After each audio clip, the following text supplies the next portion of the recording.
Well, hello, stargazers. This is just a quick video. Want to talk a little bit about the Mars Uranus Algol conjunction coming up. Now, as this is approaching, one of the things we know, because everyone's all a buzz about it, right, is that this Mars Uranus Algol conjunction, which has some pretty scary connotations, will be conjuncting Trump's midhaven. And also, it's conjuncting something in Biden's chart. I can't remember off the top of my head. So this is some pretty serious stuff, and the fact that it's hitting both of their charts simultaneously is pretty interesting, especially given that everybody, well, not everybody, but a whole lot of people want them both out of this race. The dinosaurs need to step aside. Anyway, so, and of course, this week, just 24 hours ago, there was a attempted assassination attempt on Trump, which not even 24 hours into it, like there's a whole lot of stuff that's not making any sense. So there's some suggestion that this was staged as opposed to authentic, but we'll never know because the shooter's dead. So, and listen, all this is not anything specific to you. So let's talk about how this impacts you. So the first thing to understand and always remember is that Uranus is about stress testing. It's also about the truth and honesty, unvarnished truth. God, you gotta love those Uranus people. With Uranus, because Uranus is typically associated with rule breaking and stress testing, right? And unvarnished truth. And really, mostly in practical applications between you and I, like testing the limits of your patience is what it's about. So when Uranus shows up, we know that Uranus shakes things up because Uranus is an outer planet. It's a transpersonal planet, which means there's a whole lot of evolutionary drive behind events associated with Uranus. It's literally there to break you out of a rut, okay, to break up the status quo so that you can move forward, right? Uranus breaks up stalemates, it breaks up status quos, it breaks up stagnation. So the thing about it is Uranus is very erratic and irregular and unexpected. It's unexpected because it moves fast and it does not follow a linear path. It kind of zigzags all over the place, right? So it's very hard to predict like what it's going to do next because it's not following a reliable, consistent pattern we can make judgment calls with. So it tends to be all over the place. With that said, with Mars there, this emphasizes it, right? So this really takes that already taught violin string. So if you think of Uranus, think of like a violin string, right? You got to play it the right way or it makes horrible noises. But that tension is what I'm referring to. So Uranus is a very high tension line in terms of our planetary lineup. So violin strings stretch taut and making that high pitched sound, good or bad, depending on how you play it and how carefully you play it, has a lot to do with the tension inherent in the nature of the planet Uranus and its activities. With Mars there, this accelerates and flames, like blows up, poo poo, like really brings that point home. With Mars and Uranus together, some things that we can expect are explosions. Absolutely, things literally. So the key words are critical mass. We can expect with Mars and Uranus coming together, things will reach critical mass, either in your personal life or in the world, right? So this business on a more mundane level with the Trump rally and the attempted assassination, this is nothing. Like this is really the beginning of an upward slope where we are ascending towards critical mass in something. We don't know what it is yet, but we're going to find out. So in your personal life, it's the same thing. This is a time when great liberation can occur. When something in your life or in your psyche, right, something in you is going to reach critical mass, right? The straw that broke the camel's back. So this can be a good thing. This can be a bad thing. This can be a disruptive thing. This can be an absolutely planned, invited thing. But whatever it is, things are going to come together and reach critical mass and then break to allow forward motion in your life and your psyche and your development, hopefully. Right? So the thing to understand is that the more you resist this, the more you fight change, the more you hang on to the status quo, the more you cling to things as they are, the harder and more disruptive this Mars-Uranus transit is going to be. Okay? So some of these changes may not be something you personally would have thought of inviting into your life on your own, but they're necessary changes because they're absolutely there for growth and evolution. Now, here's where things get a little exciting and a little weird. to kind of offset all the scary news out there about Algol. So the fixed star Algol, and I'm going to put a link down below so you can find the original video about this. The fixed star Algol is Medusa's head, okay? The Medusa, the goddess in mythology. So the thing about Medusa, you have to understand that the story of Medusa is not a story about this woman, this hysterical woman, who's this monster, okay? And when you read the interpretations for Algol, that's always what they describe it as, is, hysteria and rage and, out of control women. It's really dire doomsday kind of descriptions. But if you go back and read the mythology and the story of Medusa, one of the things you understand is that Medusa is the story of being a sexual assault survivor. So the thing about it is, Greek mythology, rape occurs all the time everywhere. It's like the gods had nothing better to do than fight each other and rape everyone they could get their hands on. And Medusa was originally a servant in the temple to Athena. She's one of Athena's priestesses. Pure, chaste virgin, like she was a devotee of Athena who was taking care of the temple. And one of the gods saw her and decided that he had to have her.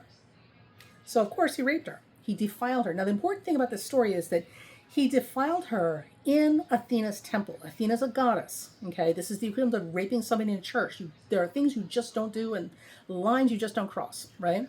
There are things that should be sacred, right?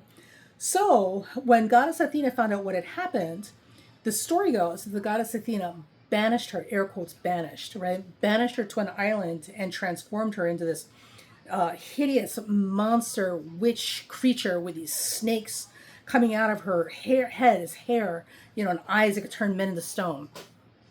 And this was, depending on who's reading the story, it's told to be a punishment. But the reality is that for people who are familiar with sexual assault survivors, there's a whole course of events that go through recovering from sexual assault. So in a lot of ways, what Athena actually did was she gave Medusa the opportunity to heal, okay? And this was an act of protection for Medusa, right, during her healing process. The link below, okay, for the Algol. Okay, so here's the thing. The men who tell this story, or tell all the stories of Greek mythology, are men. So men are viewing this and telling this story through the lens of male perception. They're not viewing this through the lens of female sexual assault survivors, which means that there's a lot they're not understanding. So there's a whole lot of distortion in the way the story is told. If you go back and read the myth again through the eyes of a woman who's just been sexually assaulted, it'll all start to make more sense. And if you've ever actually experienced sexual assault, you'll recognize a lot of parts there. So the thing about Medusa is that at the end of her story and her journey, Medusa becomes, her head is severed. That's where the whole beheading comes from in the fixed star Algol. Her head is severed, which eliminates her power, as it were, and it is then fashioned into a shield, which the boy who beheaded her was given to him by Athena the goddess as a form of protection. It has a tremendous power to protect and shield him now as he goes on, with his journeys. So the thing about the Medusa story and Algol is it also, separate from all the, hysteria, losing one's head, woo, rage. Aside from all that, what it also has to do with is vindication and power, and female power specifically. So, and notably right now, as we speak, one of the things that just happened before this attempted assassination occurred, Alexandria Ocasio-Cortez has taken the Supreme Court to the mat, baby, and she's filing impeachment, was a cause for impeachment for Alito and Thomas, right? Hopefully ending the out-of-control, shameless corruption that we're all bearing witness to right now. Every step of the way since Trump was elected, it's been a woman who has stepped up to bat and taken it to the mat. Women are going to save us. And that is Algol, female power. So Algol, Mars, and Uranus together, concentrated like this, is going to give us a couple of things. One, there is absolutely the possibility of people losing their ever-loving minds. Like, who can tell at this point, right? More than usual. And also explosions and eruptions and great shows of force as people behave irrationally. But this is also a time of reckoning, and this is a time of liberation, and this is a time of empowerment, self-empowerment, vindication. So one of the things that we may see with this Mars-Uranus Algol conjunction is that there are places in our lives that may rupture or split, or we're breaking away from, voluntarily breaking away from, which, if this happens, is going to leave a wide open field for huge progress in your life, okay, and beneficial, powerful changes that are going to help you become a better, more magnificent person, okay? The other thing that may happen is people who have been doing wrong. They know who they are, maybe they don't. Remember, we've got Saturn in Pisces right now, and Saturn in Pisces is about accountability. And in order to have accountability, you have to have transparency. And what have we been seeing since Saturn's been in Pisces? A whole lot of forced transparency and accountability following it, demands for accountability following it. That's Saturn in Pisces happening simultaneously with this Mars-Uranus Algol conjunction. Uranus is the lightning strike that illuminates the darkness. Wherever Uranus hits, it literally exposes things that you wouldn't have seen otherwise. You couldn't have seen otherwise. Uranus brings the sudden burst of light to expose things in the otherwise darkness that was unavailable to us until that moment of clarity, and our eyes were opened. So with Mars and Uranus there, we can expect a lot of exposure, unexpected exposure somewhere where we become very, very clear and very, very aware, because now things are going to be transparent and illuminated about what people's intentions are, or what our intentions are, or what's really going on. You're not going to hide anything under this conjunction, or this triple conjunction. And what gets exposed may piss some people off in a big, big way, okay, including you. So watch your temper. The other thing I would just say about this particular triple conjunction with Saturn and Pisces, as we're going through it, one, like, cool heads prevail. Try and keep yourself together, right? Lightning strikes, not explosions, like power grid failures. Okay, anything that has to do with power, like real, actual physical power, okay, maybe reaching a stress test. Remember, this is about reaching critical mass at this point. So we may actually see where the verifiable weaknesses are in major metastructures. We could also see earthquakes. We could see I would be really surprised if we didn't have a lot of volcanic activity at this time. I could be wrong, but we'll see. And also natural freak storms. So freak accidents and things that are like, where the hell did that come from? That's very Uranus as well.